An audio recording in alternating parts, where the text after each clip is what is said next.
Pusar sendiri nanti juga berkaitan dengan temper ya, dengan temperamen nanti juga bisa dicek. Jadi sifat-sifat gitu ya, ke atas berarti panas, ke bawah dingin, ke sini ada arah hangat lembabnya, di sini cenderung dingin kering gitu ya.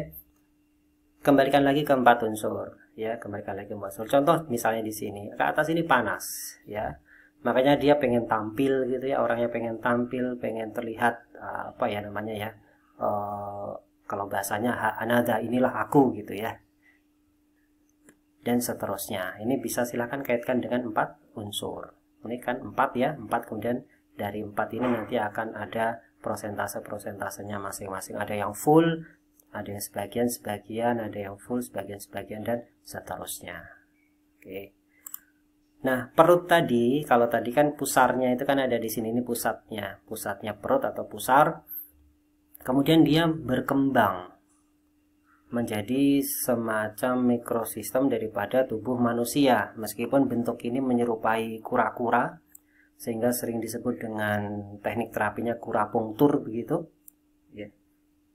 Ini mewakili organ tubuh manusia. Jadi pusar tubuh itu mewakili limpa yang ada di tengah-tengah, sehingga kita bisa cek juga masalah limpa dengan menekan area pusar, tapi bukan di lubangnya ya, tetapi di atasnya sedikit kita tekan ketika sakit, maka itu nanti bisa sebagai tanda bahwa limpa bermasalah karena dia berada di tengah. Kalau misalnya di tengah sini sakit, coba cek di area telapak kaki di tengah juga, di bagian pinggir. Nanti mungkin akan saya tunjukkan ketika diagnosa telapak kaki. Ketika sakit, maka bisa jadi sakitnya di sini. Kalau telapak kaki sakit ya, di bagian telapak kaki sakit dan di sini sakit, maka bisa jadi masalah di sini karena tulang belakangnya ya, karena masalah tulang belakangnya. Tetapi kalau misalnya yang sakit area jalur limpa di area betis, maka masalahnya berarti kemungkinan besar memang limpanya yang bermasalah. Oke. Nanti kita bisa cek juga ya, ketika ada bentuk apa namanya tadi pusar, misalnya menuju ke atas, ke arah atas, maka masalah-masalah bisa jadi dari kepala, leher, ya, dada. Tetapi kalau menuju ke arah sini bisa jadi masalahnya ada di tangan, area gerak atau ekstremitas atasnya bermasalah. Atau nanti ada masalah di, misalnya contoh di sini, di daerah sini menuju ke sini, berarti area kiri. Nah, ini area sigmoid atau usus besar menuju ke anus. Sakit berarti permasalahannya ada dua kan, liver dan usus besar area sigmoid atau descendant, bagian yang turun. Maka ini bisa jadi efeknya nanti ke arah kaki kiri di sini. Ke arah kaki kiri berefek ke tangan kanan. Ya, ke tangan kanan. Jadi selalu seperti itu ya, selalu seperti itu. Nanti ada juga pijat perut ya, pijat perut. Jadi arahnya nanti ke bawah ya, tekan ke bawah, sini ke bawah karena ini arahnya descendant, turun. Kemudian yang sebelah kanan arahnya pijat-pijatnya ke atas, ascendant, naik. Oke, itu teknik saja. Nah, ini kurang lebihnya bentuknya seperti ini ya.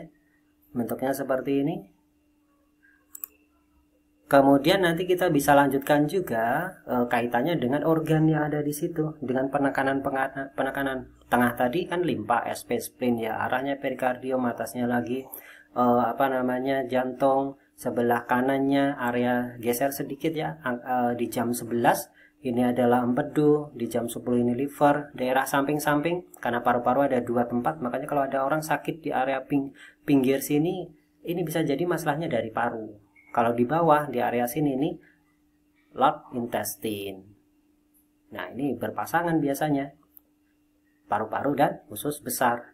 Tetapi kalau di area sini, nah ini berkaitan dengan small intestine. Usus halus. Kalau ada masalah di sini, misalnya ada bengkak area selangkangan, arahnya di sini, maka bisa jadi nanti masalahnya di area tri pemanas. Di area tri pemanas. Nyambungnya ke sini ya. Dan seterusnya, area bawah ada kidney, ada ginjal, ada kandung kemih dan seterusnya. Nah, kita bisa juga menambahkan untuk memastikan permasalahan, sumber masalahnya adalah dengan cek di area belakang atau punggung. Ini mappingnya seperti ini ya.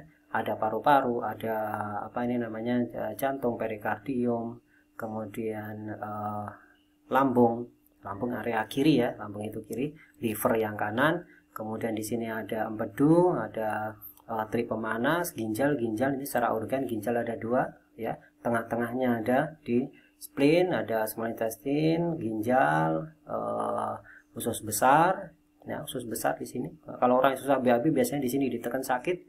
Kemudian di sini ada BL ya, kencing. Jadi kalau orang yang susah kencing silahkan pencet-pencet di sini, ini bisa memperbaiki insya Allah. Oke, kemudian silahkan juga ketika sudah menentukan organ-organnya bermasalah, tentukan jalurnya. Misalnya tadi ada masalah di sini, ternyata masalahnya di sini. Urutkan sini. Ada masalah di sini, masalahnya ke sini, urutkan sampai ke bawah. Ini beberapa model jalur ya. Untuk memahami jalur-jalur ini secara mendetail, maka nanti silahkan pahami juga jalur meridian. Di sini sudah saya coba share beberapa meridian ya, ada sekitar 12 atau 14 ya kalau tidak salah. Ini contoh jalur spleen seperti ini, dia naik. Nah, jadi bisa jadi masalah-masalah yang ada di sini nanti juga berhubungan dengan spleen, jalur spleen. Atau mungkin contoh di sini ada jalur liver. Ada juga jalur ginjal ya. Ini perjalanan ginjal seperti ini, naik muter-muter. Jadi kalau ada masalah di sini, areanya nanti berkaitan dengan ginjal. Dan seterusnya masih banyak ya ini. Ada trik pemanas, ada lambung, ada kandung kemih, usus halus, usus besar, ada jantung, ada perikardium, ada meridian Du atau CV. Insyaallah silahkan dipelajari, coba pencet-pencet area-area jalur meridian ini, lihat perut, lihat pusar, kemudian coba tekan jika ada sesuatu. Nah, bisa jadi mungkin kita perlu diterapi juga. Sekian, semoga bermanfaat. Terima kasih. Assalamualaikum warahmatullahi wabarakatuh.